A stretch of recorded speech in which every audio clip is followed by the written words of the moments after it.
in to the Blitz podcast at halftime of Monday Night Football, but we literally couldn't fucking wait to talk about everything that happened in week 1. I'm so fucking hype, but welcome back in, dudes. It's nice to talk some football. Jaden, Tyler, how we feeling? We buzzing?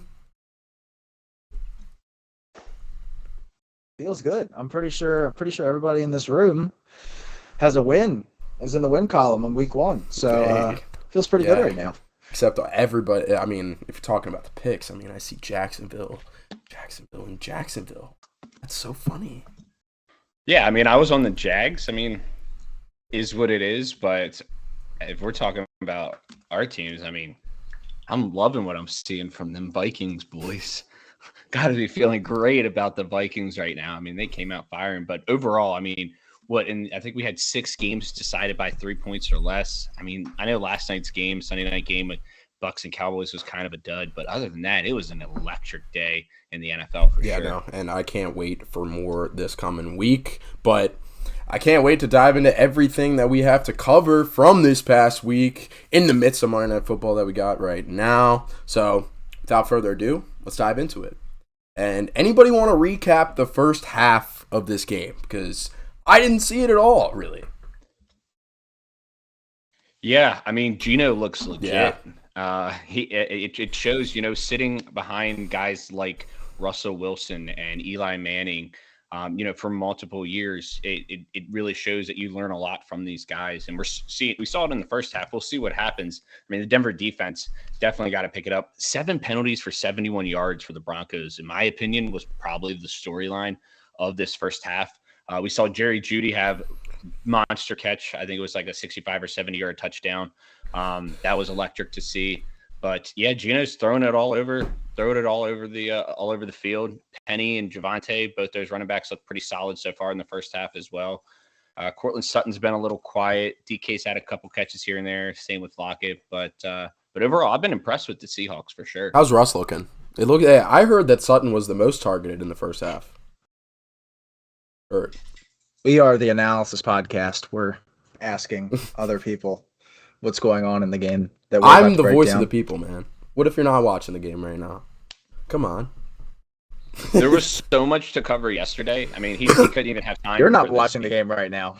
All right, we got a couple comments to lead us off because last time we went live, didn't actually go live. And we went live at like 12:30 at night anyway, so it doesn't really matter. But Commanders game was an amazing atmosphere, surprisingly, says Taylor Gray.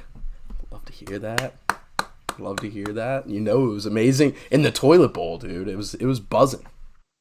I mean, are we comparing this to like the atmosphere at a Navy game? No. Like another college game? In comparison to the half-ass performances that FedEx usually puts on, it was a nice atmosphere. But Jake, look, I'll give you guys this. Like, you got Carson Wentz, did what he needed to do to win the game down the stretch. I will absolutely give him kudos there. Is it going to be something that will continue all season long? Remains to be seen.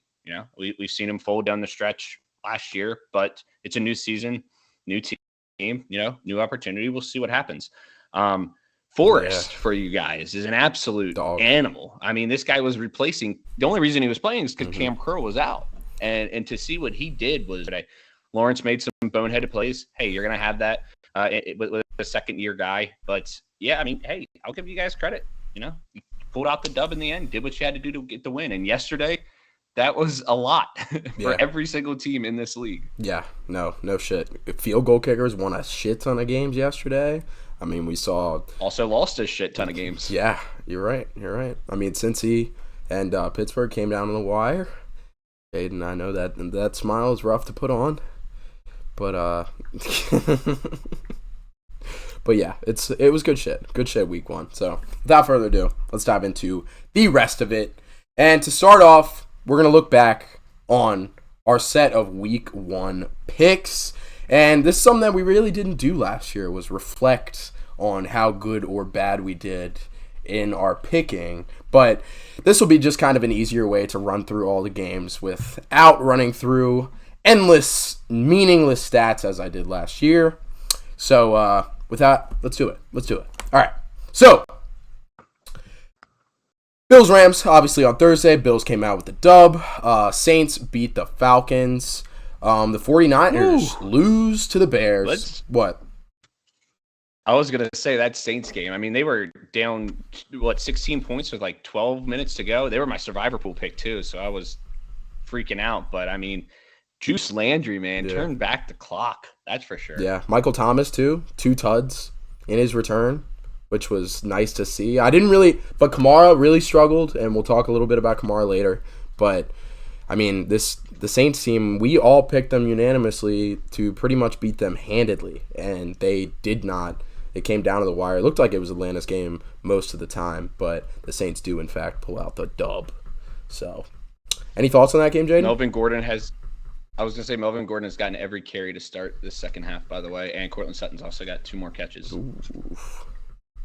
Let's go. Yes, sir. Melvin Gordon, owners stand up. The three, get him out. The man. 3 owners stand up with you.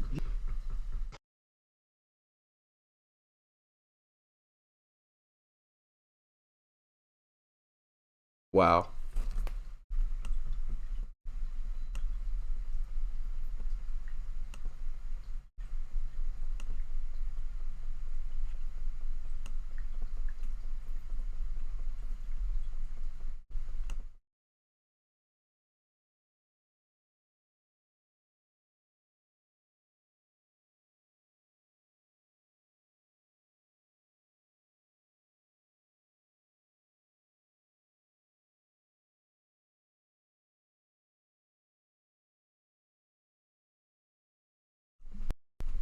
We're back.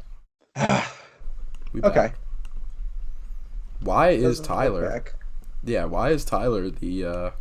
That's interesting. Where'd he go, man? I'm right here. Oh shit. Tyler's still here. Your face is, or your screen is frozen. My screen is still frozen currently. Okay, now his screen is. What the hell is going on? Here, I'll figure this out. We'll be right back.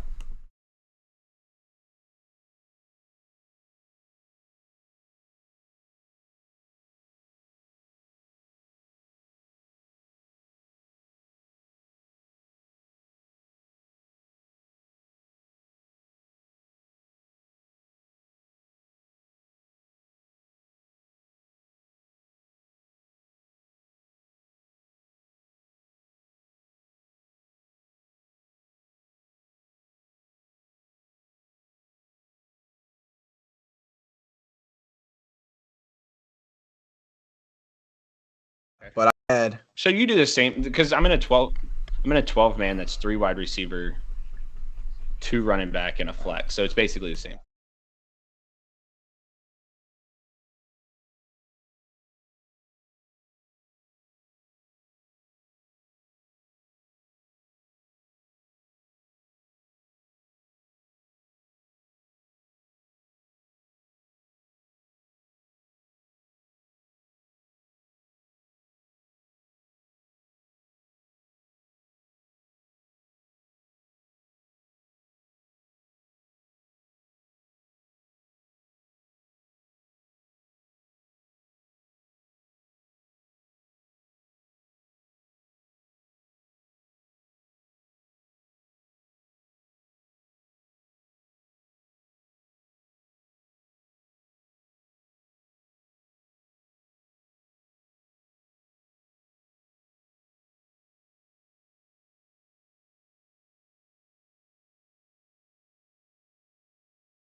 But Allen, Diggs, Michael Thomas, Bateman, Kamara, ETN, Dawson Knox, and Penny. I can feel good about that. But all right, yeah, sweet. We're back live. For some reason, it was like had the screen for you as like the whole screen, and then it had double Tylers and then double Jaden's. But we back. Well, it's like Jaden and I say, it wouldn't be a Blitz pod without. Hey man, let's not shit on me too much. I mean, I have had a really decent run recently, so how about you suck a cock, Tyler? Wouldn't be a Blitz podcast without a fuck up. Hey, Kane, it's been a good enough weekend for you. Cats winning, Washington I was bound winning. to. I mean, come on. Yeah, I was bound to be hit by something, weekend. But we're gonna keep it rolling. Who is that? third. Russ driving right now, second goal. But yeah, we were on Saints Falcons. Yeah, I mean, Jaden, you were talking about it. That receiving core's back.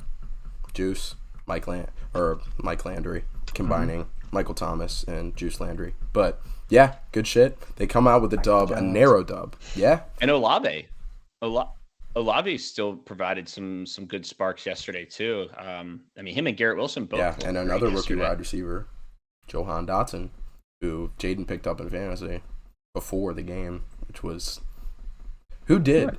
Yeah, you did. Oh, dude. Yeah, you dropped Tyler Boyd because he was sitting. Yeah, the hype's real with Jahan Dotson. I mean, after what you saw, I mean, he didn't have a ton of targets, but like, you know, the targets that he got, he made 100%. Him count. That's for sure. All right, let's move on. 49ers and Bears. We all picked the 49ers. There's no takeaways from this game. This game did just... This game is a throwaway, unfortunately. Yep. Can't really... And it sucks because you wanted to take so much from this. I mean, you've got Trey Lance playing in his first, like, real start with without the strings of Jimmy G really being attached. And you get Justin Fields both in the same game, and they're playing against each other. You really wanted to see how this worked, and we get nothing away from it. We'll have to wait another week. Melly! Oh, no! The only thing that we can take away from this game is, unfortunately, and we're going to talk about it, is Elijah Mitchell. That's the only thing that we can really take away from this game. The truth. And you know, honestly, it's probably smart by the 49ers to not play Kittle and risk an injury there as well. I mean, I know that they lost the game, but like, was George Kittle really, I mean, it was just a shit show of a game. Like, was he going to provide some stuff? Maybe, who knows? But like, why risk another solid takeaway too? Debo in the wide back role is still happening, dude. He's still out there dominating. Who do you think takes this over for the 49ers? So it's weird because is it Jeff Wilson? I saw before the game started, they healthy scratched Terry and Davis Price, the third pick of this past year. They obviously cut Trey Sermon, the third round pick of the year before. So now you're looking at I can't remember the dude's name from Georgia Tech. He was like a 6th round pick, and he was playing really well in the preseason. I'd imagine Terry and Davis Price doesn't get healthy scratched again. Sitting on my bench, and I think it'll probably be a Jeff Wilson, Terry and Davis Price, Jordan Mason. With that, Jordan, I knew it was something Mason. Jordan Mason. He looked pretty good in the preseason. Not an extremely good athlete, but dude just runs the ball well. So I think he'll get some run too. Back. San Francisco loves pulling these guys out of their ass. It's a good thing. Yeah, bodes well. Yeah, I mean, Melvin Gordon just fumbled at the goal line. Yeah. Oh. I mean, to his defense, I know. That's why I was like, no, because get him out. If he would have popped that in there, I might have had a real asset on my hands. Mitchell would hit us with a Melvin Gordon fumble at the goal line. Let's go. Fuck him. So not everybody is on the Melvin Gordon train with you, man. But Chargers legend. Let's dive into something more happy and Steelers-Bengals, dude. Bengals take the loss in this one, a very long, drawn-out loss that went back and forth and back and forth. Walk us what you were feeling, Jaden. Okay, so I checked it this morning. I believe it was something like 2,500 steps yesterday, and I never left my house. Additionally, for the good part of probably about 6 to 7 minutes in the fourth quarter till the end of regulation, my phone was on the couch because we were watching the game illegally because NFL Plus is a scam, for those who don't know, and it's not in our local market. So I didn't want to have my phone in my pocket hearing all the buzzes when I'm seeing stuff 30 to 45 seconds late every time. So the 2,000 steps, whatever, was mostly just from overtime. Very stressful. It was just me and a Bengals fan in my living room. Just one would yell in joy and the other one would scream in anger. But it was not a fun game to experience because it was just like, oh, we got the ball back, but then we go 3 and out again. Then TJ Watt. And then TJ Watt tears his fucking pec. Blocked it. Oh, wait, no, TJ is done for the year. And then, it's a 26-yard field goal, but he completely fucking shanked it. Yeah, it was rough. And then like Boswell, the kick dude. was like leaning, and then I hear that That was insane. boom off the fucking. I saw upright. I saw a video on that TikTok hurt. of dudes obviously they bet Steelers or Bengals money line, I think, and he was like pushing. He had a fan and he was like holding the fan up against the TV, like blowing the ball in the direction that it went, and it actually hit the post. I was like, oh my god, that's some weird juju it's giving it, dude. But legit. I was gonna say that noise and the noise of like the swish in the net are like two of the most iconic noises in all of sports. The doink, the classic doink. But like legit football takeaways were, Trubisky's not the guy. I know you don't want to overreact to week one, and week one's a big liar, but if there was something there, I would have seen it at least once. Like I would have seen one play where I was like, huh. Or like maybe even just a drive where he put something together, and it never happened. Like even the drive where we were able to get down into field goal range in overtime, I could see like 30 to 40 other NFL quarterbacks making that play if given like two chances. Like it really wasn't that special. The offense is in legit trouble. I don't remember what the final stat was of how many total yards of offense we had, but it couldn't have been much more than 200, if that. My thing was, and I was saying it as things started to look a lot grimmer when we were coming down to the end of regulation. If you can't win a game where you got a +5 or a +5 turnover differential, you're not going to win many games. That was like if we don't win that game, then how many games are we going to win? Yeah, that was honestly my biggest takeaway, because if let's say McPherson does make the extra point or the 29-yard field goal, the story isn't, oh wow, like the Steelers are maybe they got something now. They beat the Bengals in Cincy. The storyline is when are they going to have a better chance at winning a game if you have like you said, a +5 turnover differential? I mean, the fact that it came down to that still is like very concerning, I would say. Yeah. And like I didn't see Najee Harris have a lane all day. There was times where the offensive line not every time gave Trubisky time, but there were times where Trubisky had a couple seconds more than what he usually would have, and he couldn't find anybody. And Najee, like I said, Najee couldn't find a hole. So yeah, offense looks pretty grim right now. Defense was awesome though. I thought you were gonna say something about me ranking them really low. Oh no, I'm about to. Yeah. So I remember not too long ago when we did our little power rankings, the reason why the Steelers defense, who has arguably the best pass rush in the NFL, wasn't good enough for Kane was because of how bad the corner in the secondary was, who I'm not going to say they had 4 because they had 3 picks. One of the picks was a certain defensive lineman who may or may not be coming back this year. We had 3 picks on a top 8 quarterback. Looked a lot better than 24th yesterday there, Canester. I don't know that was just a fluke or but if we actually have a 24th ranked defense, we lose like 56-0. So yeah, I mean, boy, these roughing the passer calls are weak. If you're watching the Seahawks game, I mean, Chubb just got a roughing the passer. The Broncos have 11 penalties for 101 yards, and we still have a quarter and a half to play. Dino does look kind of like that guy. A lot of newness. Dino kind of looks like that guy. Kind of, sort of. I will say this also. The Bengals, I mean, you got to be somewhat encouraged. I mean, you had that many turnovers and you were still in place to win that game. The Super Bowl hangover is real. Mm-hmm. We've seen it from the Bengals and we've seen it from the Rams. I mean, every year, I think from now on, I'm going to just be like, okay, whoever's playing in week 1, if they were in the Super Bowl, expect them to lose, because that's literally what we've seen this week at least. Yeah, for sure. But wild game to say the least. But let's dive into the rest of the slate. And the next one was Eagles-Lions. I picked the Lions. They came close. They were winning. And then the Eagles really pulled out. And then they marched all the way back just to lose. We'll dive into some more takeaways from that game later on.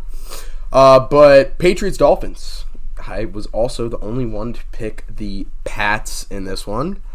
And yeah, and Jaden and I were questioning it on the preview episode about how the hell are they going to score points? I just didn't think, like, literally exactly. I just found it so hard to believe, like, that this offense was going to be as bad as advertised. Like, because you hear all this shit from training camp. Did you not look at their depth chart? I mean, their depth charts are depth chart, but, like, I mean, they had Mac Jones last year who played at a high level with very similar receivers on the team. You know? If anything, DK is an absolute animal. Taylor just said then hell of a grab by DK.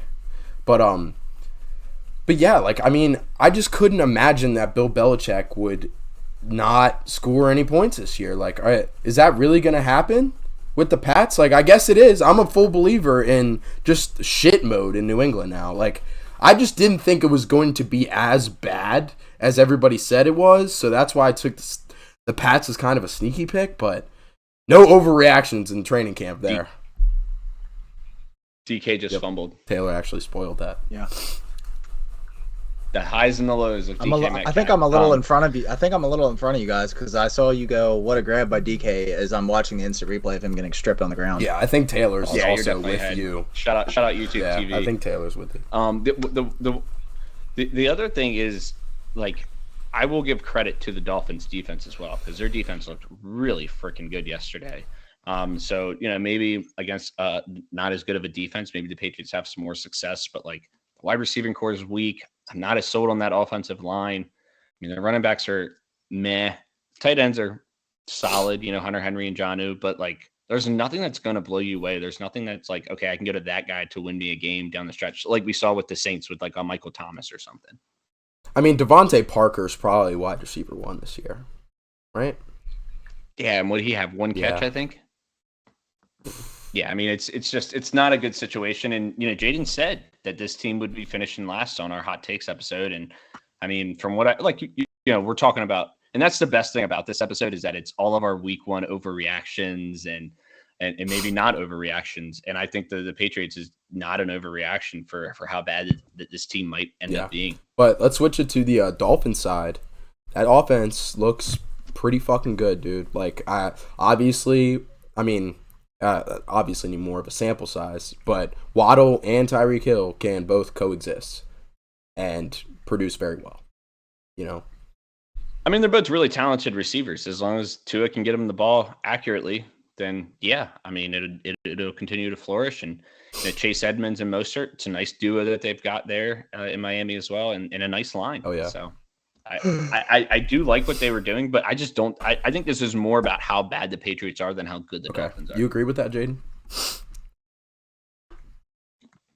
Yeah, I like I said, I don't believe in New England this year at all. I'm not a huge believer in what Miami has just because of Tua.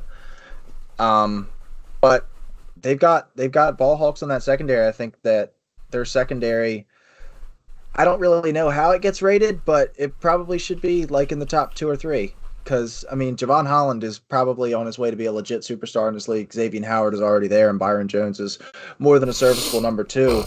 Had a strip sack. The offensive line, and the offensive line looked okay enough. At least the 2 new guys did. I believe neither of them allowed a pressure, but the 3 guys that are incumbent on that line did all allow pressure. So, yeah, you're working your way towards something. I think they still might be a year away. There's a lot of, like said, with Denver and a lot of other teams this offseason, there's a lot of newness in Miami right now, but good to start it out on a win. Oh, yeah, for sure. All right. Yeah, and also one last thing is first-year head coaches was kind of a theme that we saw yesterday doing really well. I mean, you know, teams other than Lovie Smith obviously got the tie, which wasn't great. And then there were 2 losses, but I think they went like 6-2-1 yesterday or something like that. Yeah, and Lovie's not technically he's not a new head coach because he's been in that role for a while. Right. Yeah. Same thing with Todd Bowles. Well, neither are a lot of guys. Well, Josh McDaniels had a Dennis season Allen as a coach, you know. Like Lovie Smith actually had like a solid coaching career. But I get what you guys are saying. Did you guys see what Tyreek Hill said about Mike McDaniel choosing to go for it on 4th and 7? He was like, I saw that, and then I saw the announcer like say this is not a good idea, and then I think Greg Olson said this isn't a good idea, and then whoever the play-by-play was said this is a great idea. Tyreek was like, I mean, Mike McDaniel needs a wheelbarrow to carry around his nuts. Like, he's got very large cojones, and that's word for word. I mean, we did see, and when we've seen it year by year as far as the fourth down percentage, as far as how often teams are going for it. But I mean, it's becoming more and more prevalent that if you have fourth and less than 2, and you're right around the 50, even on your own 40, teams are going for it a lot more than they would have ever done in years past. Hell yeah. All right, let's move on to the next game, and this will be pretty quick. We all picked the Ravens, and the Ravens smacked the Jets. Couple initial, right off the top of my head, there was Duvernay looks like the number 2 there. I think that Duvernay might outplay Rashad Bateman this year. I mean, I kind of was into that take until Rashad Bateman scored his long touchdown, but those were just some of my initial thoughts. Well, the guy that I want to hear first. I just want to hear. Mark Andrews. Andrews greater than Kelsey initially. I still think that Yeah, Kelsey looked pretty damn good. Yeah, he did. Yesterday. He did. I mean, I'm still I'm not about to give up on my take just yet after week 1. I'll go ahead because historically the Jets are very good defense against the tight end. I will say that. Definitely last year. So yeah, I'll stick with the take that Andrews is probably going to be better than Kelsey season long. I will say this: the Ravens didn't look great. I mean, they did enough, as against the Jets, but my rookie of the year pick, I think, showed the fuck out, and that would be Mr. Sauce Gardner.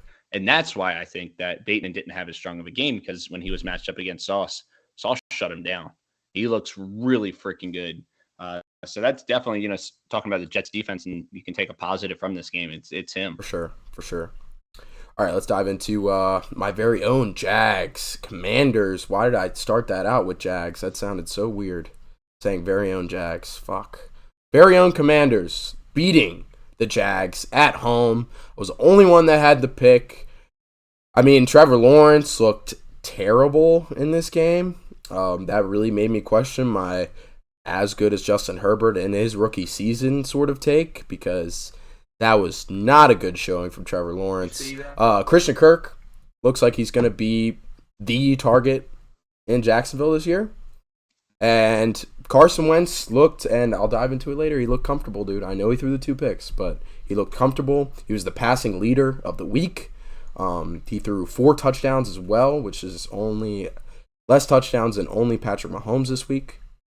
So, yeah, I'm feeling good. I'm buzzing. Takeaways from that game? Oh, no. Are you fucking kidding me, Javonte? What happened? They just fumbled at the goal line. Yeah, Taylor just said it. Wow, second straight fumble inside the 5 for Denver. Dude, the Broncos have had 11 penalties, and they fumbled twice at the goal line. They were doing everything to lose this game. Let's go, Javonte.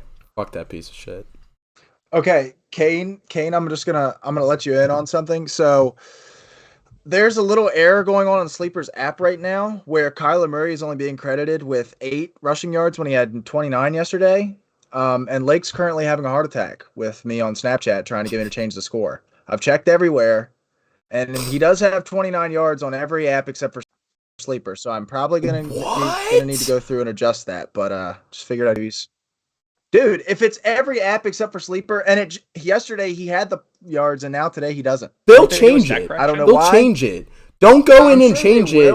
But if they, okay, don't, don't do that. But the fact that Javonte Williams just fumbled at the goal line really helps you, because that's 3 points that he had and now doesn't. Don't change it. I will say this about the Jags. My first takeaway is that as a Travis Etienne owner, I'm concerned. I'm not putting the panic meter at like a 7 or an 8, but James Robinson is there, and James Robinson's not going anywhere. So definitely a little bit concerned with that. Also, the Jags in the first half, I believe, had 2 possessions inside the red zone and got 0 points out of either possession. So they definitely shot themselves in the foot. But yeah, like I told you, I'm definitely going to give credit to your Commanders. Carson Wentz did what he had to do, led his team on a 4-minute drill down the field, scored the game-winning touchdown. Definitely had some impressive moments with Jahan Dotson. Terry looked good too. Gibby looked solid as well. So I think that they've definitely got something there. And, we were talking about it in the pregame, but we'll hop into it. But with that injury in Dallas, definitely opens up the window. And this is what we were talking about in the NFC being wide the fuck open. And we saw it. Like the Bucs are that team probably as the best in the NFC, but they're stealing. There's 6 other spots completely up for grabs right now. Yeah, sure. It's exciting stuff. But yeah, all right. Washington walks away with the win. In the next game, Baker loses his revenge game against the Browns. Mitch was the only one of us that picked the Browns to win. I mean, I don't really even know what to say. I mean, Robbie Anderson is back, I guess.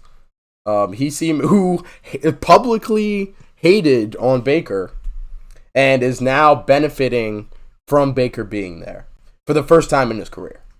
So that's pretty cool. It's pretty cool, I guess. But, I mean, Baker threw what? 1 pick, 2 picks? Yeah, I think he threw for 2. I think he had 2 picks. Also, the Browns are a missed referees intentional grounding away from losing that game. Because there was an intentional grounding that happened from Jacoby Brissett that wasn't called. It was the same thing that happened with Jameis Winston in the Saints game that pushed them back 10 yards, and they called it in the Saints game and then didn't call it in the Browns game. So that was one call. I mean, that gets called and the Browns lose that game. Credit to Kane York, man, banging a 60-yarder or 58-yarder, whatever it was in his first. That was the money game. The whole way too. So big ups money to the him. Whole way.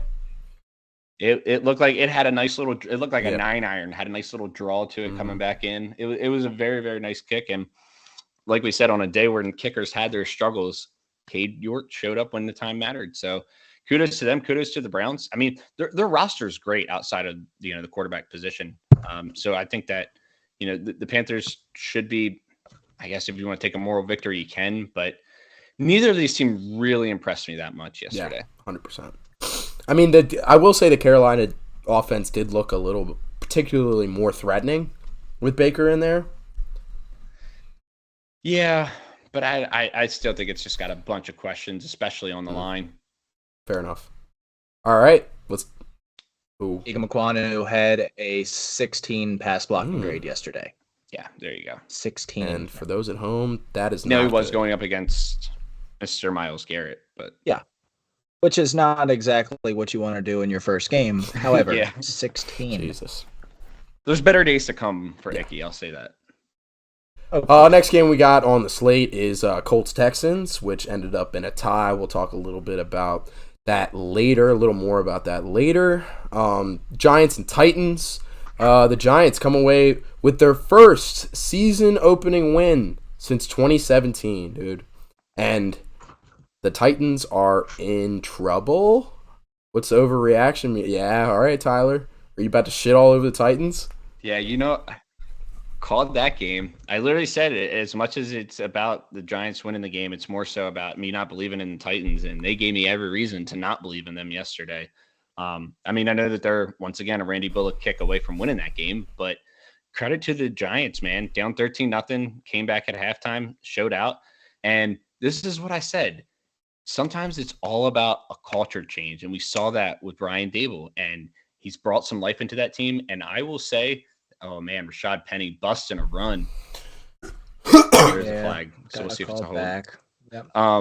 But I will say that if Saquon Barkley stays healthy, I could see him getting 2,500 all-purpose, rushing and receiving yards by the end of the season. Holy fucking that. shit, dude! He had 2,000. He had 2,000 a couple years ago and missed 2 games, and it was only that was one of the best season. fantasy seasons on record. And what did he do yesterday that won't make you believe that? Because the guy did everything. He carried that team. Played a half-ass Titans defense. I don't think he would maybe get it. I mean, this was a defense that was pretty highly ranked last year. Surprisingly but no, highly I will agree with that. But at the same time, I mean, it is in the NFL. I think he had almost 200 rushing and receiving yards yesterday. No, I mean, he's in the NFL. Don't get me wrong. He's a top 5 pick, but 2,500 all-purpose yards. Phew. I mean, he did look like old Saquon yesterday, for sure. So, If he stays healthy, if he plays in all 17 games. Lake said, "Tell me your plans right now." Lake, you can't get those points. That's not fair. What if like I'm gonna start fact checking every single stat now? Like that's not like I could have like 3 or 4 like players that have their stats off by 1 or 2 points. Like that's opening Pandora's box, bro. So fuck you, Lake. If you lose, take it like a man. Okay. Jaden, I'm interested on your take away from that Titans-Giants game. I mean, I didn't get to catch a whole lot of it because that was like the game that seemed to be least on Red Zone. Also, I was away from my home, so I was only able to flip through Vikings, Packers, and Chiefs cards. But like you said, Saquon looked good. Also, Derrick Henry. What's the panic meter on Derrick Henry fantasy owners? I know that 80 yards, 21 carries, I think is what he finished with. So that's the workload that you want from him. He doesn't see the end zone. No, and he's not going to catch passes. Not. That's the problem, and that's always been the problem. But it's even worse of a problem now. And if he's not getting in the end zone, once or twice, I mean, can he be a top 5 pick like he was drafted to be in most leagues if he's not catching passes? And because somebody made the point. There's no threat of AJ Brown. There's not even a threat of Julio Jones anymore. A Treylon Burks, Robert Woods, Ryan Tannehill passing attack makes him want to put 8 in the box. And yeah. So you put 8 in the box. Derrick Henry's really good, but it's going to be really hard to run consistently against that. And until Tannehill makes them respect the pass, they're going to do that. Teams are going to do that. And that was my biggest concern with this team is like I said, with the Giants, throw 8, maybe even 9 in the box and just say, hey, Tannehill, try and beat us. And that's basically what they did was shut down the run. And they were able to hold the Tennessee offense to only 20 points. So kudos to the Giants D, which isn't like that great of a defense, in my opinion. But they did what they had to do, and kudos to them. I think that, like I said, I think it's more about Tennessee being bad as much as it is the Giants being good. Fair enough. And Jaden, I'll echo your point on Derrick Henry not catching passes. I mean, there was a chance these past like few years that he was going to catch some passes here and there. I think that's over now because Hillier caught 2 passes or 4 passes for 2 touchdowns yesterday. Like, I mean, they're going to their backup guys. Yeah, and then that's kind of what they did with Jeremy McNichols. That's what they did with Jeremy McNichols for, I believe it was 2 years ago. Was any 3rd and 4th down late game situation, Derrick Henry wasn't on the field. And that's what happened yesterday too. And I'll hop more into that with one of my big takeaways from the week later on. Just with that situation and many other situations. Sweet little preview. Like it. All right, let's run off these last few because we're going to talk about them later anyway. Chiefs absolutely put the wood to the Cardinals in their first Week 1 game. Patty Mahomes throws 5 tuds. Go ahead. I would like to kind of take a victory lap on that. I said that even though it was -6, I'm taking the Chiefs 100%, and I wouldn't be surprised if they blew them out by 20. And go ahead. That's exactly what they did. So, dude, the Cardinals. Well, we might talk. I don't know if that was in the outline or not. I mean, Chiefs Cardinals is. Dude, the Cardinals might be really bad. Cardinals might be like look at their depth chart up top to bottom. They might be really, really bad. Like they're just not a good football team. And we'll dive into that talk. And that's the question here. Are the Chiefs that good or are the Cardinals that bad? And it can be both. For sure. And we'll talk a little bit more about that later. Packers and Vikings. Packers struggle in Week 1 as they always do, and the Vikings walk away with the dub. Mitch and Tyler had that one. We all had the Chargers. Yeah. Real quick, I will say this. It kind of did. I was watching a lot of like sports talk shows today, and all of them were just talking about how bad the Packers are, and this is concerning with Aaron Rodgers and these wide receivers, and like their offense did not look good and all this stuff. And I'm like, eventually, you gotta give credit to the Vikings here. Like, I know I'm biased as hell, but like still, they showed out yesterday. I mean, the defense looked good. Obviously, Christian Watson dropped that touchdown, but I mean, I'm gonna go ahead and say it, and y'all can blast me if you want, but Justin Jefferson is the best fucking receiver in this game. I can't argue with that, dude. I've heard 2 people say that he's the best player in the NFL. Like Aaron Rodgers being one of them. Yeah, Rodgers was one of them, and then I was listening to a PFF show last night, and they said that he's the best. I don't know, because there's like 2 to 3 guys that you could legitimately make a case for at the wide receiver position. Cooper Kupp. Like, you could 100% make a case Adams. for Cooper Kupp, Devontae Adams, or Jamar Chase. Those are the 4, though. 3 are not crazy, and you can even throw Tyreek Hill in there. Diggs. I think Tyreek Hill and Diggs are a level and below. you know what? If you want to, I think they're level throw Diggs below. in there. I think. I will say this: with Kevin O'Connell as his head coach, I just feel like it is only going to separate him from all of those other guys. I feel like it is just a perfect match. After week 1, I think it's safe. I don't know if it's safe to say, but I mean, it's looking pretty good that Justin Jefferson's going to be possibly the best player in fantasy, but most likely wide receiver 1 this year. So, good shit. All right. Raiders Chargers. We all picked the Chargers in that one, and they did walk away with the dub in the rematch game. And then on Sunday Night Football, we had a really boring Bucs Cowboys, and the Bucs walk away with that as the Cowboys walk into another struggle bus season. So we'll talk about it a little later. I mean, this season's probably 100%, done. 100%. All right, so we're gonna do a little new segment, and I wish he was here with us, but we have just a flattering picture of him to display for this segment. And I'm going to be reading you off Mitchell's injury analysis. He's our in-house injury expert. He's going to school for it right now. If you can't tell by this picture right here, he's an expert in this shit. So I'm going to read off all the analysis that he had for the injuries this week. So let's dive into it. All right. So, first player to talk about on the list, of course, is Dak Prescott. We saw last night how he broke his hand. He knew immediately it was broken. He was telling the training staff that, and then he went back to the locker room, did not return, and it is now plausible that he's probably going to miss 6 to 8 weeks with surgery on the thumb. Apparently, the surgery went really well today, but Mitchell says, with the injury on being on the thumb, likelihood of Dak coming back and being effective is not promising after watching Russell Wilson struggle last season upon his return, which is a really good point. Next guy on the list to talk about is Jaden's very own Mr. TJ Watts, former Defensive Player of the Year. He has a torn pectoral muscle. Mitch says some surgeries require 6 to 12 months to fully recover. But in the case of a low-grade tear or a strain, it's 1 to 2 weeks. But with Watt immediately telling the coaching staff that his pectoral was torn and his inability to move the arm, the worst should be feared. And we've had a little bit of a clear-up since then, right, Jaden? I was about to say, I'd like to shit on Mitchell with what he just said there, because that is no longer true. And it seems as if TJ Watt's probably going to be back around October, and it's not going to require surgery, which is absolutely huge for our team for obvious reasons. For sure. Love to hear that he's coming back. T. Higgins, another big notable name in the injury column. He has a concussion. He was taken out early against the game versus the Steelers.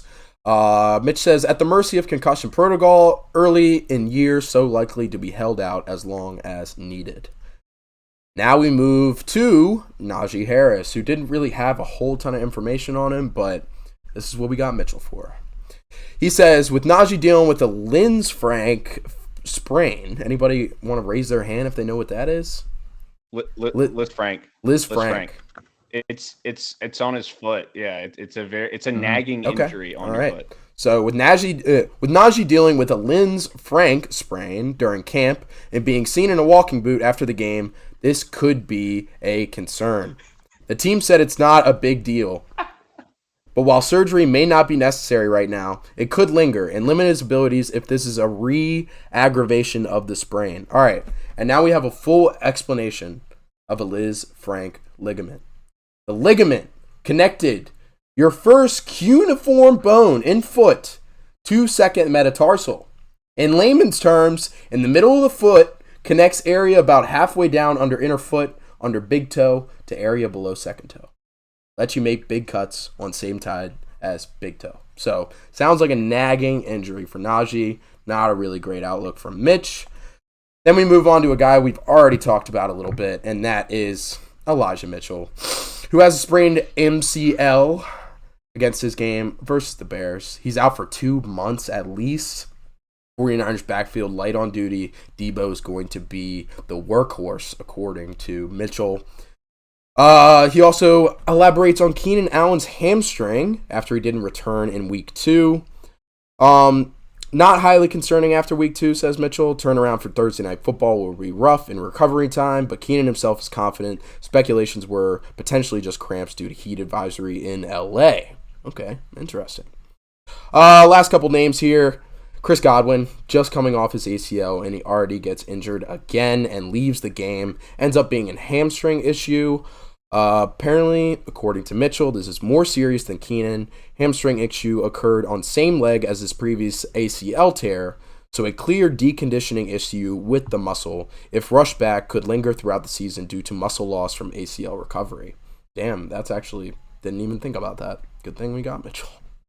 But Mac Jones, also on the list, suffering from back spasms. Doesn't seem to be that big of a deal. Mitch says unlikely to be long-term issue. And then Derek Barnett tore his ACL. That's pretty self-explanatory. He is out for the season. So, let's give it up for Mitch. Thanks, man. Appreciate you. All right.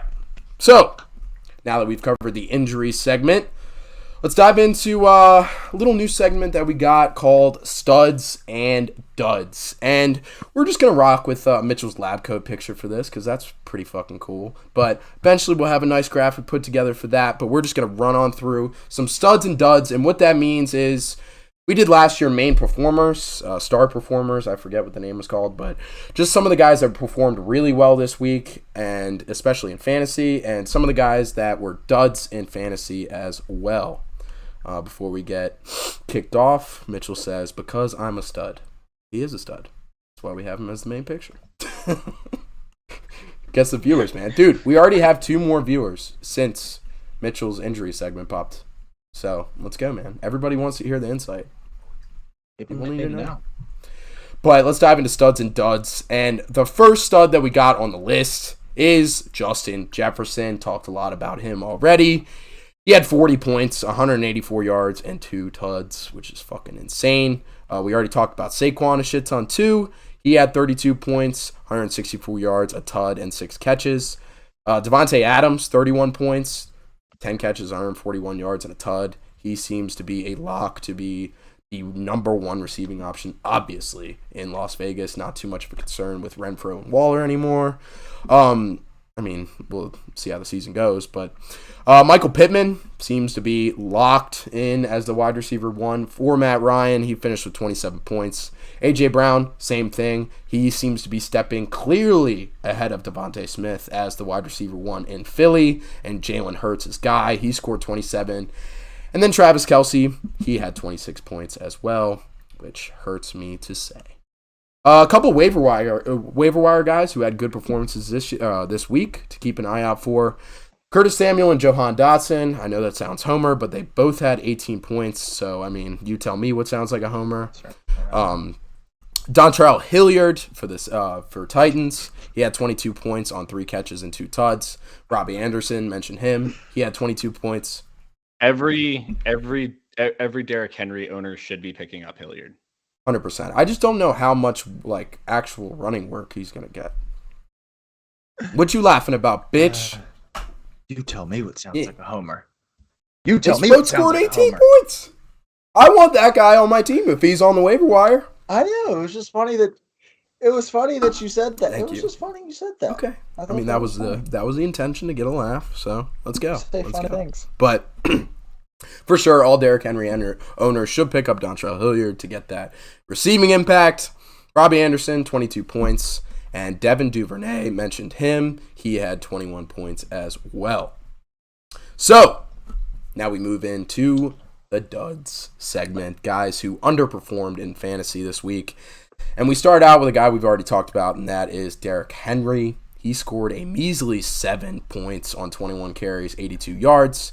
Kamara, similar output, 7.6 points. He sucked in his season debut. Mike Williams really sucked in his debut. You wouldn't have known if he was on the field unless they said it. He had 2 catches for 10 yards. Another guy who was so obviously not on the field it wasn't funny, Devontae Smith. He had 0 catches. 0. 0 targets, 0 catches. So, Mr. Jeff Okuda, welcome back. No shit. Lock Devontae Smith up. But some other underperformers on the Dallas side, Zeke and CD combined for 10.9 points, which really sucks. CD especially feeling like a sunk cost at this point with Dak out.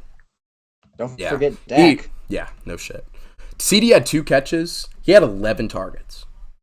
Just couldn't get him the ball. But holy shit! I didn't realize that. I know. That's a lot of that. Dak Prescott just fucking making bad throws, dude. Like, we'll talk about it later. Kyle Pitts finishes with 4 points. That sucks. Dameon Pierce, huge breakout candidate, especially late into drafts. He scored 5 points in his debut, so he shit the bed. And on the quarterback side, Aaron Rodgers only had 4 points, as he does in week 1. And Tom Brady underperformed with only 12 points. So, that's our studs and duds segment. Nice. Fuck yeah, rolling through the segments here. But let's move on to some of our main storylines and takeaways from the week. And we'll do kind of sort of a buy and sell situation with this. Overreaction, underreaction. Like, are we buying or selling on the overreaction of these storylines that we got coming out? So, to start us off, we have what happened on Sunday Night Football last night. Dallas is dead. That's the take. That's the storyline. We'll see how we feel about it. Dak, we've mentioned it already. He's out 6 to 8 weeks. CD and Zeke struggle. The defense struggles, especially in the run game. I mean, nothing good happening in Dallas right now. I mean, what's the deal with Dak, dude? Like, he is the worst quarterback contract since we were talking about it earlier. List off some names, dude. I mean, it is bad. It's not that bad. It's not. It's really like when he's healthy, it's not bad. Also, he just went up against arguably the best front seven in football. You have to remember that. Yeah, he didn't look good last night before he got injured. Okay, he looked terrible. Fucking terrible. But you don't have to look very far back to you. You can't say like it's the worst quarterback contract since it. There's been like 3 in the last 4 years that are worse than Dak's I mean, any list of quarterback other than the 8 or 9 guys that are in front of him, all of the contracts are worse than what Dak got. I mean, you could even make an argument that Kirk Cousins' contract is worse than what Dak got because Dak's probably a better player and they're making similar money. Kirk, plays on the football field. Dak seems to want to stay off of it. So that's a big Deshaun Watson. Can't say that. It hasn't happened. Deshaun Watson, that is definitely. I could see that being, I could see that. But like Goff, easy. Wentz, easy. Like that, it's not that hard to find contracts that are worse than Dak's because Dak's that's an average quarterback contract. But when you're not on the field, we were talking about Brock Osweiler and Matt Flynn. Yeah. I mean, I don't know. It's just a shit show, dude. Like how that's franchise quarterback money, dude, and he's not a franchise quarterback if he's not on the field, and he's going to be out most of the season again. So I don't know what to say, but. Broncos with a false start, shooting themselves in the foot nice. Again. Let's go.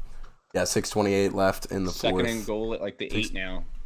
This is their 3rd possession in the second half at and goal, and they have 0 points. Let Russ cook, dude. Throw the ball. But Russ has looked good from what I've seen. It's just Russell Wilson throwing on the goal line. I think Pete Carroll has some memory. Guys, how early do we think Mike McCarthy is going to be fired? Because can he even be fired now? Because of Dak. That's the thing is now they might give him the mulligan. Prescott injury might have bought him time. But this is the second time. It's a bad situation if you're a Dallas. This is the second time Mike McCarthy has escaped his fucking fate. Like he will be fired, and it will be soon. But is he going to be fired mid-season? I mean, from before Dak got injured last night, I was like, I mean, Mike McCarthy's on track to be fired before week 5, especially in this division. Like, I mean, this is a cakewalk of a division. If you're playing that brand of football, I know the Bucs defense is a Super Bowl winning defense, like 2 years ago, but that was terrible. With the weapons that Dallas has, it should not look that way. It should not. But are they that great? Like, their Dallas doesn't offensive have line weapons, does not. dude. That's the problem. And their offensive line did not. Yeah, look that I mean, great. CD should be getting the ball, and they didn't have any other receivers outside CD last night because James Washington out, Michael Gallup out. So, I mean, I guess I have to give them a little bit of the benefit of the doubt, but 3 points, I don't know. Are we slamming the panic button in Dallas or no? I mean, obviously with Dak out 6 to 8 weeks, I mean that throws away every chance in their fucking division. Yeah, I would. The only saving grace. The only saving grace for Dallas is that they play in a division where if this happens to them in the AFC West, absolutely not. But it gives them half a chance in the division that they're in with this happening. And who knows what quarterback they might try and go out and get. Maybe a Mason Rudolph. Everybody's been talking about Jimmy G. Maybe Tyler Huntley. I mean, there's guys out there that they could go and get, but like those teams are not going to give them up for free because they see how valuable a backup quarterback is. I was about to say, I don't think the Ravens are moving off of Huntley. I think there's a close to 0% chance that happening just because of the ability to lose Lamar for a period of time and run the same exact offense with a guy like Tyler Huntley, because you can't really find a guy with that skill set in the NFL. You'd have to change your entire offense for, one game. Jordan Love? I'm trying to think of quarterbacks that Dallas could bring in. The other two that are at the top of my list that I could see them bringing in are Nick Foles and Case Keenum.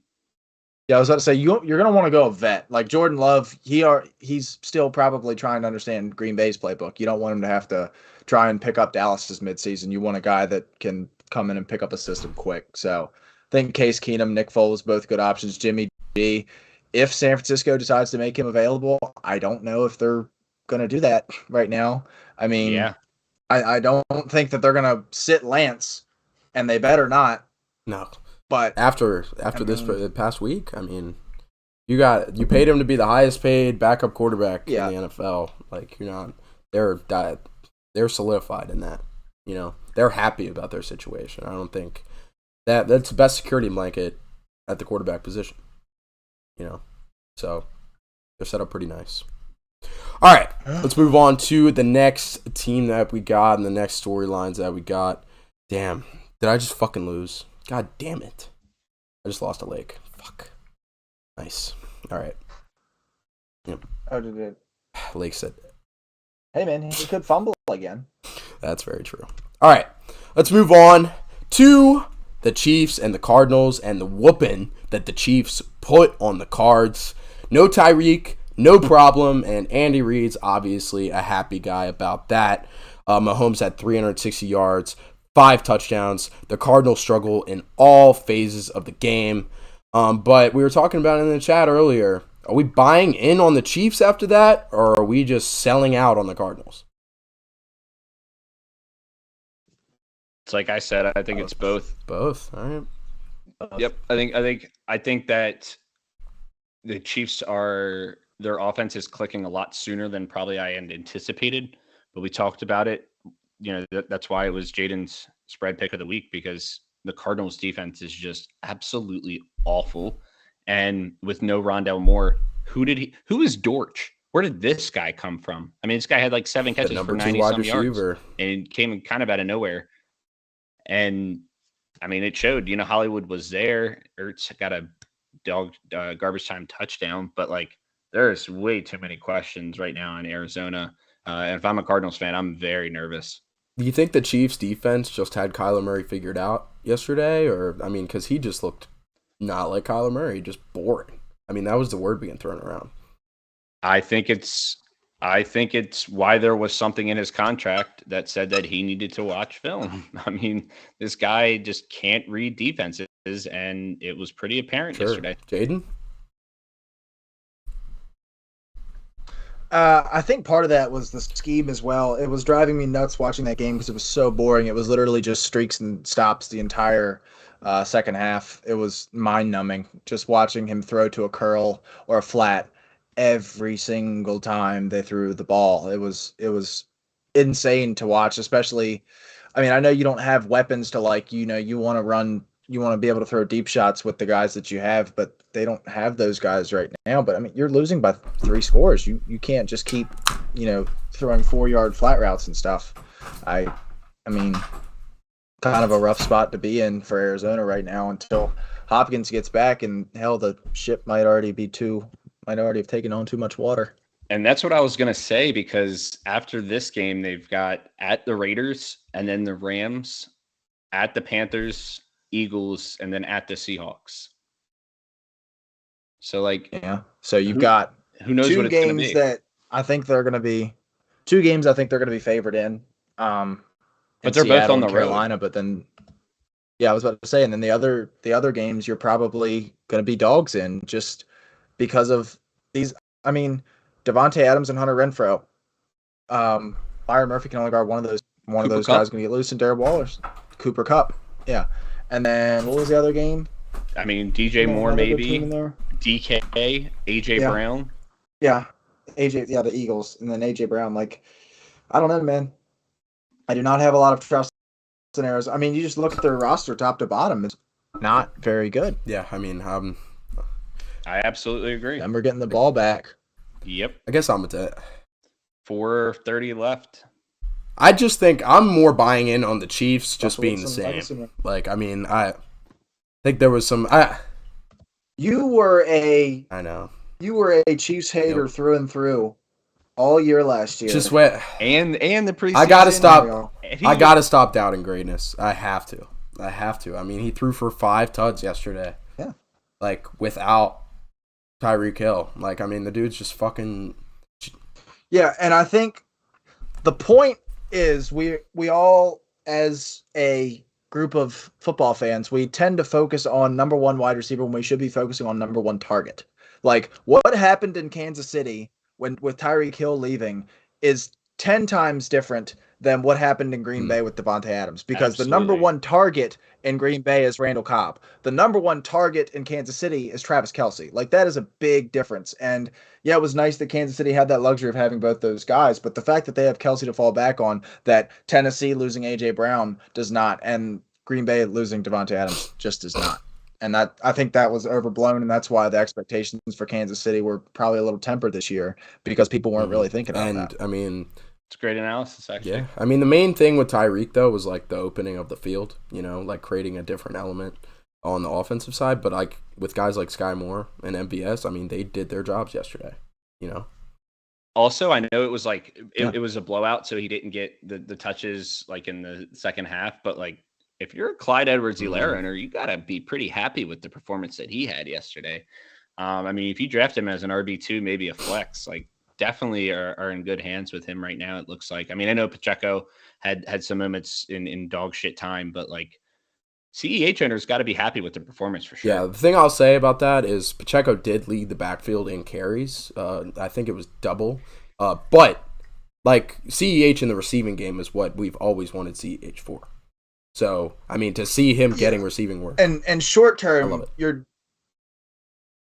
Short term, you're a lot happier. I mean, you can't see him getting in the end zone twice a week for the rest of the season, but you also don't signs of life, I guess. Yeah, but you also don't anticipate them being blown out, which I mean, with them blowing out a team, which takes away from his, probably quarter and a half of action that he would have normally had. They're setting up plays for him at the goal line. That's something that we can take away. He's probably not going to score 2 touchdowns every week, like you said. But, they're setting it up for scoring opportunities. He's a playmaker on the goal line. So, got to love that if you're a CEH owner.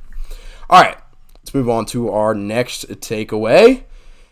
And it is the Chargers winning the rematch game of last year. I threw up Devontae because he just fucking balled out, which I didn't expect that great of a game from Devontae in his debut. But, I mean, he balled out, dude. But the Chargers ultimately win the game. My biggest takeaway is this Chargers defense looks so good, dude. 3 forced fumbles. Without J.C. Jackson. Yeah. 3 forced fumbles, 3 INTs, and 5 sacks against the Raiders, who are expected to do good things this year, but they manhandled them. What kind of what takeaways you boys got? Why did they get those sacks, though, Jaden? I'll let you take over. Because Vegas' offensive line is probably the worst in the league. Colton Miller at left tackle is pretty good, but it's a revolving door at every other position on that line. The 2 picks that they did get, or was it 2 or 3? It was 3. I could have swore it was 2, but you might. Okay. Well, I know 2 of them. One was like super underthrown, and the other one was just a bad read by Derek Carr. I think that Mac and Bosa on either side of each other is scary. I 100% believe that, but I think we might want to pump the brakes on how good this defense is because the Raiders aren't exactly a team that runs the ball very well. And I know that they made improvements. Khalil Mack, probably one of the best guys, one of the best edge rushers defending the run in the league, but this is still a squishy run defense. I don't think they made enough improvements on that run defense to say that it's like much improved or fixed per se. And it's like I've said about the Chargers, like I know talking way in advance here, but you get to the playoffs, if they face Cleveland, Indy, Tennessee, which is a realistic possibility because you think Indy and Tennessee, they're probably going to be the 4th seed. Whoever wins that division is probably going to be the 4th seed. The Chargers could very well be the best team that doesn't win a division, so they could be facing them in the first round in a 4-5 matchup. And I think if they face either one of those teams, they're going home because they can't defend the run yet. And it's week 1, so we'll give them time to develop all that. But I just, purely based off of depth chart and stuff, I don't know if they've done enough yet. Okay. Yeah, to be honest, I don't really have much takeaways from this game. I mean, it is what it is. The Chargers got the win. The line was, I think, at 3.5, ended about where Vegas thought. It was a 2-point conversion away from the Raiders covering that 3.5 point spread. But I'm not like, okay, the Chargers are that good or the Raiders are that bad. I think that both teams had holes. And if I were the Chargers, I'd be a little bit concerned about the injury right now with Keenan Allen. Just, hamstrings can nag on. But yeah, I both these teams are going to be good teams. Both these teams are going to be in the upper echelon when it comes to AFC teams. Could be a game or 2 here or there that separates them from the playoffs. But yeah, winning the division is huge because you go on the road in the playoffs in the AFC, it's not pretty. For sure. And we went over some of the takeaways earlier. I mean, one on the Raiders side of the ball, I mean, if I'm a Devontae Adams over, I'm very happy that he can put up the same production that he did in Green Bay in Vegas. So, love to see it. All right, let's move on to our next talking point, and that is Aaron Rodgers being pissed off at his unexperienced wide receivers after they got smacked by the Minnesota Vikings. Is it RELAX time in Green Bay, or is it time to hit the panic button? The leader in catches yesterday. Any guess on the leader in catches yesterday for the Packers? Aaron Jones. Good guess. Okay, yeah. It was A.J. Dillon with 5. No, not one receiver had more than 4 catches with more than 40 yards. That. And who was it? Was it Romeo? Yeah, Romeo had the most of each category. So he is so far the most trusted Green Bay wide receiver.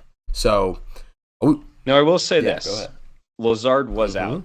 Lazard was out of this game, so maybe that helps. But this is what we talked about all offseason. This is everything everybody talked about. Yes, they have a good defense, but not gonna lie, but my boys picked that defense apart. I mean, Justin Jefferson made Jair Alexander look like a bitch. Not gonna lie. That's the problem. Not gonna sugarcoat it. That's the problem.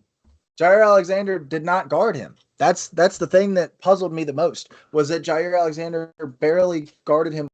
They never went man. They played in zone all game, and that's why Justin Jefferson cooked them, because he's that good. He's just going to run through zone defenses all day long. If they maybe try to switch the philosophy a little bit, put a guy who's getting paid $23 million a year, or any of the resources that they have in arguably the best cornerback room in the NFL, they would have had a little bit easier of a time guarding arguably the best wide receiver in the NFL. I mean, in the spirit of week 1 overreactions, and I know your answer, Tyler, because you already have them winning the division. But are we putting the Vikings as the favorite to win this division now, Jade? I will say that they did look a lot better than I thought they did. The Neanderthalness of Mike Zimmer, I believe I underrated a little bit, as far as a factor of keeping this team down in previous years. This does look like a much improved Vikings team. I'm going to wait to give a take on that because I don't want to get flamed either way. So yeah, I'm just gonna let it ride, give it a week. Let's see how mad Aaron Rodgers is on Sunday Night Football against Chicago next week. Yeah, if they don't beat the Bears, something's definitely wrong. I know the Bears won last week. Then sound the alarm. Yeah, but I mean, I would put it like 1 through 10. I'd put it at like a 6 right now. I'd be pretty concerned if I was a Packers fan. I mean, I know that they've historically had these slow starts, but like when you had those slow starts, you could still run on Devontae Adams. I don't think he's coming walking through that door anytime soon. Mm-hmm. And like, I haven't seen Aaron Rodgers like visibly like pissed on. Like, he's pretty good about like kind of being snarky about like hiding his emotions and shit on the sideline, kind of just giving people looks and stuff. But in this picture right here, he's fucking screaming. Like, he's so clearly upset about what's going on. So yeah, I mean, that's a cause for panic in Green Bay for sure. Also back to Jaden's point, that offense did look great yesterday for the Vikings. I mean, it looked fun. It was like fine. Like, I haven't seen this in like almost a decade from the Vikings offense. And it was finally like, wow, okay, this is what a new coach can bring to this team. So I was cautiously optimistic going into this year. I said on the preview pod, we're going to kick the shit out of those pussies. And they did. And I have no reason to not be optimistic going forward. Big Monday night game next week in Philly. But that's going to be a great test for both teams, I think. Madison got a decent amount of work in the game. Like, do you think it's going to be more of a Dalvin Cook, Alexander Madison split this year? I mean, I think if you give Alexander Madison enough work, I mean, he's just as good as Dalvin Cook. He's always had those carries, though. I mean, it's never been like egregious as far as like 3-1 or 4-1 in favor of Dalvin. Like, Madison's still gotten work in, not even on third downs, but on, first and second downs as well. So, I mean, this isn't anything new that I haven't seen. And I mean, not using Dalvin as much in the game is a best case scenario for the Vikings. Like, preserve him as much as you can. For sure. All right, let's dive. Also expect a relaxed comment from Aaron Rodgers by Wednesday, probably. Some kind of, hey, we'll be fine. Some sort of thing that he hits everybody with after week 1. I don't know. He seems he seems more concerned than he's been in previous years. No shit. I mean, that picture says it all right there. But all right, let's move on, and we'll run through this pretty quick because we did break it down. But Eagles escaped the upset versus the Lions. I was so ready to take my victory lap on the Lions. I was really excited to do that, but wasn't able to. But my concerns with this game and my biggest takeaway from here is, Tyler, I already told Jaden, guess how many passing touchdowns Jalen Hurts threw yesterday? 1. 0. And that's... A.J. Brown did not have a touchdown. That's right. Supposed to be the quarterback that leads this team to the promised land? Throwing 0 tuds in a game that they would have lost if James Bradbury didn't take back a pick 6? I mean, I'm not feeling too great about Jalen Hurts. Yeah, but they were also up like 17. Yeah, I mean, I was about to say they were up by a lot. The Eagles defense let them back in. So if you want to play the defense argument, you can blame this one on the defense just as much as you can, But when the Lions are coming back, I mean, Jalen Hurts should be throwing the ball towards the end zone, right? No, they should be running the ball. Yeah, you want to run the clock. Okay. I mean, you incomplete pass stops the clock. The clock's your best. Come on, classic football IQ. Got an agenda here, but let's think football logically. IQ under us. Okay, that's fair. But I don't think if you look at 0 passing touchdowns from Jalen Hurts, where they put up 35, 36 points, that's not good, and I'll stand by that. 100% stand by that. That is not what you want to see out of your quarterback, who is supposed to take this team to the division winners now, with Dallas sitting out of it. If they can score 38 points without him scoring a passing touchdown, that's damn good. And that defense played out of their fucking minds yesterday. That defense played out of their minds yesterday against the fucking Lions, dude. Let's keep that in mind, huh? Like, I'm not, and it might be because they're in my division, okay? All right, but this is not like maybe that's not we have asked 100 times on this show during the offseason if Jalen Hurts is the guy. The guy doesn't throw for 0 passing touchdowns. I think it still remains to be seen. That's good for you. You got to get get your win. But look at his rushing statistics. I mean, they were not great, but they were solid. Yeah. He did what he had to do to get the win. I don't think that you can take much. I mean, you can sit there and you did the same shit with Lamar. You did the same shit with Lamar for like years. Lamar is a much better thrower. He wins. He wins. Does he? And I'm not a big Jalen Hurts believer, but you can't like if I told you before the show, if you told me that the Eagles scored 38 points against the Detroit Lions, I would told you that they won in a blowout. But I mean, they did. Yeah, I think this is more credit to the Lions offense more than anything. I mean, that offense actually looks good, and DeAndre Swift might end up winning you a fantasy league. I mean, I know he only had 18 touches, but like, man, the guy, I mean, and he got vultured by 2 touchdowns from Jamal Williams. But I mean, the guy can, it is crazy. He only got 18 touches though. I mean, I would have expected him to get more. But I think if you're DeAndre Swift, he did a lot with him. Happy. Exactly. That's what I mean. If he's doing that with 18 touches, imagine what he does with 25. I'll leave you guys with this. Can't imagine scoring 0 passing touchdowns for the rest of the year is going to bode very well for Jalen Hurts. I mean, I don't think that's very crazy to say. I probably imagine that he scores a passing touchdown at some point this year. The other thing is if he does it in a game where they put up like 10 points or 13 points, like that's one thing. But like in a game that they put up that many points in one, like. That you're making my point though. Like, how often is that going to happen? Fucking 0.1% of that happening. Like, of your defense, like, playing out of their mind yesterday. Like, of that combination of scoring. That is so unlikely to happen. It's not even fucking funny. The defense, did you just say their defense playing out of their mind? They allowed 35 points. Yeah, you're right. But I mean, I'm thinking about the pick six, to be fair. But. No, you're thinking of. You're pushing you're ignoring all else to push this one agenda on Jalen Hurts. I don't get it. How often? Okay, like I can understand the game script argument 100%, but like, if this is going to be the scoring output for the Eagles for the rest of the season, if you guys think that's what the case is, then I'm laughing. But it's not. It's not. He will have a passing touchdown. They just went to the goal line. Like, he had a wide open A.J. Brown. I watched the shit with my own eyes, but he ran it in anyway. And he scored a touchdown. Look, he's scoring a touchdown in the picture that you have on the damn screen. 6 points is 6 points. All right, we just have. And rushing totals are more with fantasy, so. I mean, fantasy, sure. I'm fucking eating. I'm eating Jalen Hurts up in fantasy. I mean, he's fucking running back at the quarterback position, but to win football games, I don't know. I just don't. Is he the guy after week 1? Don't think so. All right, let's move on to our next topic of debate, and we already covered a little bit, and that is the Texans tying the Colts, and I'll happily take a victory lap on this one.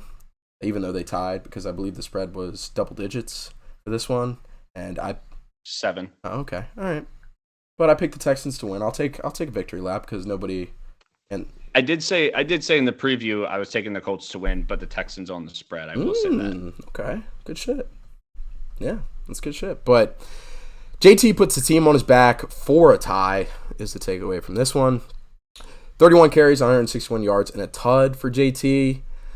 Matt Ryan really struggled yesterday. So, I mean, I know it's over, but in the theme of overreaction week 1, is Matt Ryan not an upgrade over Carson Wentz? The worst quarterback in the NFL. Oh my God, they're going to try this from 63. Oh, Jesus. Yeah, oh my God. I thought they were calling. Dude, Aikman looks really rough. Aikman needs to see somebody, dude. What? Don't say anything because you're ahead of me. Yeah. But Matt Ryan didn't look like that guy, and Carson Wentz did yesterday against an equally shit defense. Both those defenses were terrible. One guy did really well, one guy did not. And one guy had a running back to help him out, and we didn't.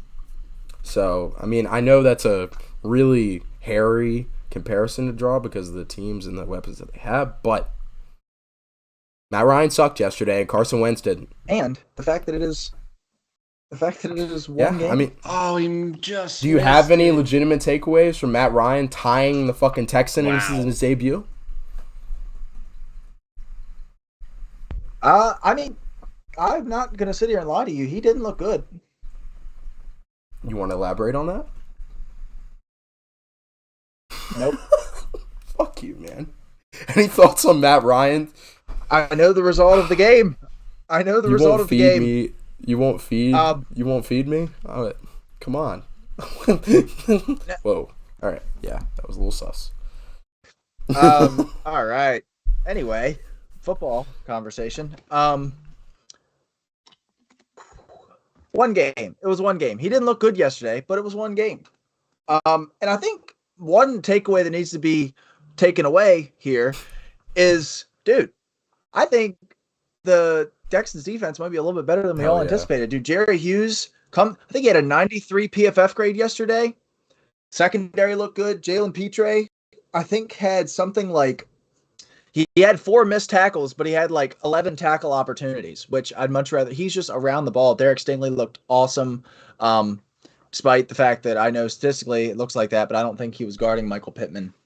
What is going on? I'm going to here? go ahead and say this. Nathaniel Hackett just had awful clock management down the stretch. You're going to try a 64 yarder instead Jesus of trying to go Christ. for it on 4th and 4, 4th and 5 with Russell Wilson as your quarterback. Well, it's official, gang. Against a very porous Seattle D. I mean, that was, and then they let the clock run all the way down on the 3rd down play. You had 50 seconds left, and you ran it all the way down just to call a timeout with 20 seconds. Like, that was absolutely terrible clock management. That's so embarrassing. Yeah. I mean, hey, Fucking Russell Wilson. Rookie head coach. Russell Rookie Wilson head coach. losing in his debut for his new team at Seattle, where they booed the hell out of him coming out, dude. I love that. I love it because Russell Wilson needs a fucking check. Well, if you fumble twice on the goal line, you deserve to lose. Yeah, 100%. Last thing on and I want to talk What? about it, dude. last thing on Go ahead. okay. It's Last thing not on important. Colts Just go. Texans. Are we buying in on the Texans or selling more on the Colts? You don't have to be 100% in on either one, but which one are you doing more of, Tyler? I mean, I don't know how much to take away from this game. I mean, it's. I guess I'll buy less on the Colts, but like, once again, look at the fucking division they're in. Like, it's such a bad division. Nobody won in that division yesterday. You had 2 losses and 2 teams tie. Yeah. Like, I'm not sold on any team in this division. So, if I'm a Colts fan, I'm like, all right, whatever. Maybe we're not that great, but we should have enough to win this division still. Mm. Yeah, I was about to say, I would say I'm selling the Colts, but I don't really know how much I bought of them in the first place to be able to say that. So, yeah, I don't really think I have. I don't think I have anything to say here. I'm buying in on the Texans defense, like you were mentioning. I mean, Lovie Smith has a track record of putting together really good defenses. So, I mean, a Lovie Smith defense playing well against the Colts yesterday, that's a really good sign for the Texans. All right. Let's move on to our last storyline, and this one should be quick because it's the game that we said we really couldn't take anything away from, and that was the Mud Bowl with the Bears beating the 49ers. Trey Lance struggles out of the gate, 13 for 28, 164 Real yards quick. and an interception. Go ahead. I just want to say your first place Seattle Seahawks. Who had that coming after week 1? Fucking gross. That's insane. Ugh. But, yeah, like we said, can't overreact too much from this game. But, I mean, from what we saw out of Trey Lance, can we even say anything? No, I mean, there's no takeaways from this game. I literally have nothing to say about There's this nothing, game. yeah. I mean, the Bears technically won. I mean, that picture describes it all. Like, as long as you didn't come away with injuries, which the 49ers unfortunately did, then it would be a win in my book. But yeah, I'll assess Trey Lance and the rest of the 49ers after their game next week against these first place Seattle Seahawks. And then I'll assess the Bears after their trip to Lambeau next week. Yep, 100% agree there. And we're all in consensus on that. So, good shit. All right, well, that covers our main storylines. But we're going to hit you with one last segment, and that is each week we're going to come up with one takeaway, one overarching takeaway from week 1 and how it will impact the rest of the season. So, I'll go ahead and lead it off, and I kind of alluded to it earlier. Wentz looked comfortable yesterday, dude. Like, last year, especially towards the end of the year, and especially the last time we played Jacksonville, he did not look comfortable. Like, he was extremely afraid, and I know he threw 2 picks, and we were talking about this before the podcast, but those picks looked less panicked than his normal picks, and I'm happy with that. That's progress with Carson Wentz, but it was, what's your face? Say something. Don't just look at me. What does that even mean? What does that mean? Picks are picks. I'd understand if they were like tipped. He just looks confident into his hands. He looks confident in throwing the football, which he didn't a lot of times. You look confident all you want. You throw picks. I mean, he still threw for 4 tuds, and almost 400 yards. I mean, I'll take that with the 2 picks, and that's a comfortable. So you're saying picks are picks, but there's a difference between throwing for 150 yards and 2 picks and almost 400 yards, 4 touchdowns and 2 picks. Correct? I am waiting for what you have written here in these here notes, and I'm waiting for those words to come out of your mouth. That's what I'm waiting for. Okay. Carson Wentz looked awesome yesterday. The Commanders looked awesome yesterday. And I think it just made us division favorites. With Dak out now and the Eagles, I mean, Jalen Hurts, in my opinion, not being that guy after week 1, and Wentz looking like a lot more of a guy. They're sitting at the second best odds behind the Eagles, so we're better than the Giants, but the Eagles are now favored to win the division. In my eyes, Dak's injury just made us division favorites in the NFC Beast. So, that's my big takeaway, dude. Tyler, you want to rock? I was going to say, Tyler, can you argue with him? Oh, my God. I mean, I don't think they're the favorites. I still think the Eagles are the favorites. I mean, I looked at today, and the Eagles' odds to win the Super Bowl went from about 30-1 up to 13-1 after week 1. So I think some of that has to do with the Dak injury. Like I said, though, I mean, I could still see them sneaking in as a wild card team with how weak I think the NFC is from what we've seen. Like I said, your first place Seattle Seahawks right now, which is nuts to think about. But yeah, I could see them sneaking into the playoffs. I wouldn't call them division favorites, not in my mind. I'd still take the Eagles roster as a whole over the Redskins roster as a whole. Fair enough. Yeah, I don't even think it's close. Really. Okay. I he showed me some stuff. I said, I was like, kudos to him. You know, he definitely showed me some stuff yesterday. Is it sustainable? Can he sustain that throughout the entire season? Was the Eagles win over the Lions that much more impressive than our win over the Jags?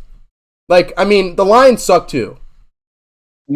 No, but my perception and opinion about both of those teams going into that game, nothing really changed. Okay.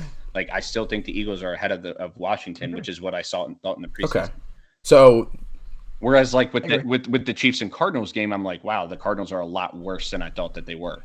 That's like an example. Our game against Jacksonville gave me more confidence in our offense than the Eagles' offense against the Lions. Like that, I have more optimism for our offense going forward.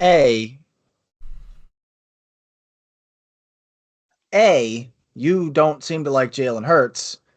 B, you probably watched the Washington game much more attentively. You didn't watch every snap of the Eagles game, I'd imagine. And you have a bias already towards the Washington Commanders, and when they win and the Eagles win, you're going to be like, oh, yeah, the Commanders looked great. The Eagles, The Eagles scored more points on a better defense. Barely better defense. And didn't we start this show off with reading out a comment that said FedEx was pretty electric? You guys were home. Like, should win that game.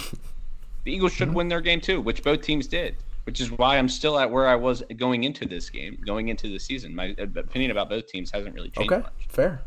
You guys are entitled to your opinions. I just think that we are the head-on division favorite now. So, I mean, if you guys can argue with me all day. But head-on division. So, who wants to roll with their big take so I can shit on you guys? I'll go because I proposed it and I said it in our group last night. I gotta think of one. And it's all about fantasy with my big take. So legitimately, how many bell cow backs are in this league right now? Because you're seeing guys like Hilliard, Jamal Williams, Mark Ingram, even Khalil Herbert, James Robinson, Kareem Hunt, Michael Carter, Burkhead, Naheem Hines, even, and A.J. Dillon. I know that's more of a time show. All get significant work in week one. When you're spending a first round pick, like you're wanting a guy that is going to always get the carries. And my question is, Devontae Adams slipped into like the second round, and even Diggs slipped into the second round. Should we not be ranking these running backs as high? And I know we've seen a trend over the last couple of years because of how pass happy this league's gotten, but like, should Cooper Kupp and Justin Jefferson be going 1 and 2, and then you get some running backs maybe mixed in? Like, should this be flip-flopped, and instead of having 4 running backs in the top 6, have 4 wide receivers in the top 6? Because I think that's a trend that you're going to. And if you're waiting on running backs, that's where the no running back strategy is kind of might end up paying off in the long run, because you're getting guys in the 3rd and 4th round that are still contributing more than maybe some of those wide receivers like a Devontae Smith in the second round, obviously, or in the 3rd and 4th round. Obviously, this is a complete overreaction to week one, but I do think that it is something to sit on for the rest of the season to see the trends of where these high-end drafted running backs are going to end up at season's end. The only thing I'll say about that is like the bell cow back thing, 100%. But how about running backs that catch like just as much as a receiver, like CMC, Austin Eckler? Like, these guys have more because they do everything that a wide receiver does and more, So, for the most part. But so those guys like that would go over. Or DeAndre Swift. Like, if he has a great season this year, he's the top 3 pick next year. And I guess I'm looking at it from those top 5 wide receivers. Look at what those top 5 wide receivers did, and then look at what the top 5 running backs drafted did after week one. And that's where I think that you're getting more value because of how pass happy this league is from those wide receivers than you are getting from those quote unquote bell cow backs. Yeah, for sure. And I mean, we've already saw the trend happen this year. Wide receivers were going more earlier in the first round than they have ever before. I mean, personally, I've never drafted a wide receiver in the first round. I drafted a wide receiver in the first round in like 4 out of 5 leagues this year. Just because where I was picking like towards the back end, like 6, 7, and I mean, once you get past you have a great point. Like, once you get past the receiving backs, then it's scary. Like, I'd much rather even with the receiving backs. So like, would you rather have a Najee Harris or Dalvin Cook, or would you rather have a Jamar Chase or Devontae Adams? Yeah, well, I mean, I'm saying the receiving backs that are like primo receiving backs. Like, I mean, Najee catches passes, but I mean, I'm going J. Jeff over Najee for sure. Like, I mean, or Chase or right, but I would anticipate. Yeah.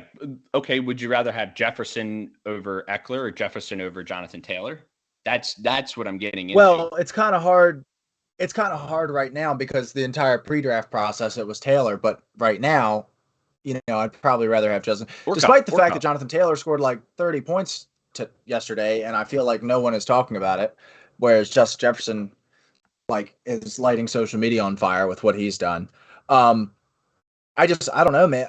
There's something that I disagree with, and I can't figure out how to explain it. Like, I was trying to text it in the group chat last night, and I couldn't figure out what to say. I'm gonna need to put together a paper, and I'll send it in. Maybe read it on the pod one night. 5-page minimum.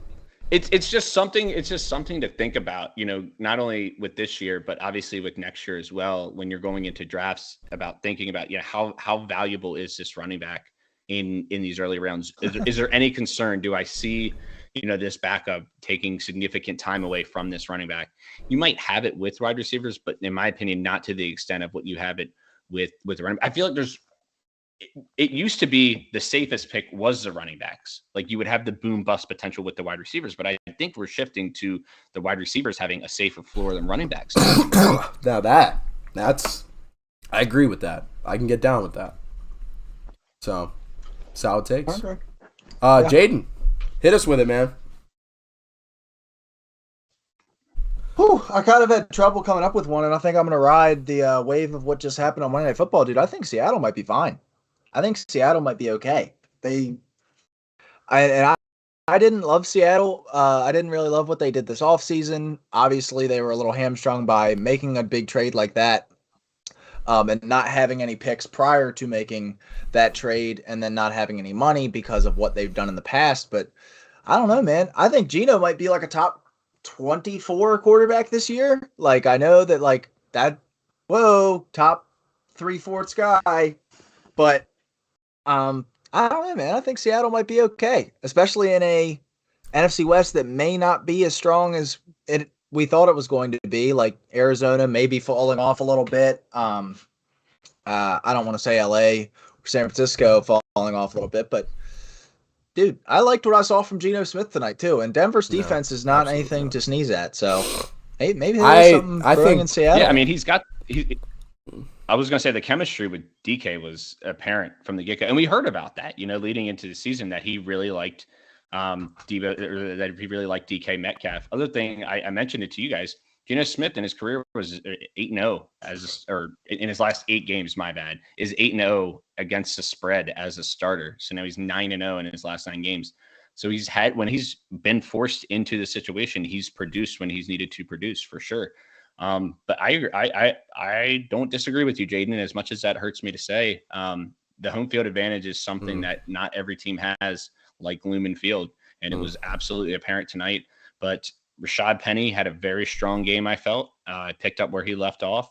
So I don't think this team is going to be as bad as we thought. I think that the defense has still got some big problems and some holes, but they're going to hang with some teams. And Geno is going to be, if you're in a 2-quarterback league, not a bad second quarterback or streaming option to have. I like Geno a lot. I've loved Geno. I mean, he played well last year and when he had to step in for Russ. And, I mean, as well as you could. But I love Geno coming out. Like, when he came out of West Virginia, he was supposed to be a first-round quarterback, didn't get drafted in the first round, or got picked up in the second round after E.J. Manuel. Like, I've always been a Geno guy, and I'm glad he's finally getting a shot. But I think in the theme of what we've been saying, like, this whole episode, I think this is more a testament to maybe the Broncos aren't as good as everybody thought they were than Seattle actually being okay. Because I don't know. I will say Denver did look good tonight, and like we talked about, had, I think it was 10 plays inside the 10, got 0 points out of it, had 2 goal line fumbles. That could be 2 touchdowns, and I have to think of a different big takeaway. But also Russell Wilson looked like a quarterback tonight. He didn't look like Russell Wilson. I thought Russell looked okay. He threw for almost 300 yards. I think he might have eclipsed 300 yards. Yeah, I was about to say I thought Russ looked pretty damn good tonight. They started off a not little surprised, slow. But yeah, I was pleased with what I saw from Russell Wilson. It looked like he was spreading the ball around a lot. I believe Javonte Williams finished with 12 targets, so maybe something to monitor. I know that it's overreaction week. Did on a carries basis, it looked like there might be still a bit of a split between Melvin and Javonte, especially in the goal line situations. Like I remember, I believe it was week 2 last year, conveniently enough against Denver. Najee had 20 targets, which was a weird thing that happened. But Judy looked okay tonight. Sutton looked okay. I saw Greg Dulcich on the field, what felt like a shit ton. Same thing with Okwegbunam. That might be the most I've seen tight ends on the field for a Russell Wilson-led team in a long time. Yeah, and Beck was another tight end that he was spreading it around to early on in the game as well. I think out of all the new quarterbacks in a different place, I think Russ probably looked the best this week, which you probably anticipate, but still. Yeah. You're forgetting about the passing leader of the week, but yeah, sure. I mean, I'm not fucking capping. I'm not capping. I'm not capping. He'll see it. I mean, who do y'all play next week? Let me look. I'm pretty sure it's Philly. Who y'all play next week? Pretty sure it's Philly. Let me look. No, you play at Detroit. At Detroit. And I was going to say Philly. Right. There we go. We'll get to see. And I want to. What will be your thought if you lose to Detroit? Detroit's I season, would like to hear this. their 12-win season looks like it's coming together, man. Yep. There it is. Okay. Yep. Forgot about that. Glass always half no full. way to lose Smart for you guy. there. Smart guy. Yeah. And with that, that's a solid way to end the podcast. But fuck yeah, dude. Football's back. It feels good. I love it. And just recap the full week. We're going to be doing 2 episodes a week now, as we mentioned. So we'll come out with an episode later this week. Dive into some Thursday Night Football. Dive into our picks for next week. Oh, before I sign off. Chiefs-Chargers. Ooh, Chiefs-Chargers. I forgot. With Herb Street and Al Michaels for the first time on Prime. Let's go. I don't know about that, dude. I'm not overly excited about Herb Street now, Michaels. I don't know about Herb Street with the NFL game, but we'll see. We'll see. I'm going to obviously give him a shot. Yeah, He's been working, dude. He's been been studying all the film on all the teams and everything. Like he's been on the Pat McAfee show a couple times talking about how he's been diving into the NFL, which I think is interesting. He's probably been studying more than Kyler. No, maybe share some notes. But before we sign off, a look back on Week 1 picks and our results. Now that the fucking Broncos lost, we all lost a pick, but that officially ends the week. Jaden, you went 8 for 16. I went 7 for 16. Mitch went 10 for 16. And Tyler, you went 9 for 16. So 7, 8, 9, 10. Me coming up the rear. Not going to ever say that again. You had a lot of risky picks. Yeah, for sure. But yeah, let's call him risky. Let's call him. Let's. Dude, I need like Tyreek Hill so lovingly put it. I need a fucking wheelbarrow to carry these nuts around, dude. I don't know what to tell you. So with that, be interesting to see next week's picks. All right, Kane just do whatever he want. Dude, I was laughing for like 20 minutes after that comment. Kane just do whatever he want. I will. Before we do sign off, I will be taking the Chiefs on Thursday night. Ooh, okay. Do we want it? As am I. I'll go Chargers. I'll do it. What's the spread right now? All right. Yeah. Just being risky. What's the spread right now? You know. Probably quirky 2.5. Where are they playing? It's in Oh, Arrowhead. Jesus. I don't know. I got to think about it. Chargers won this game last year. How much do I... that was the game I was How much at. do I hate the Chiefs is the question. I don't know. But, all right. I don't know, dude. It used to be pretty strong.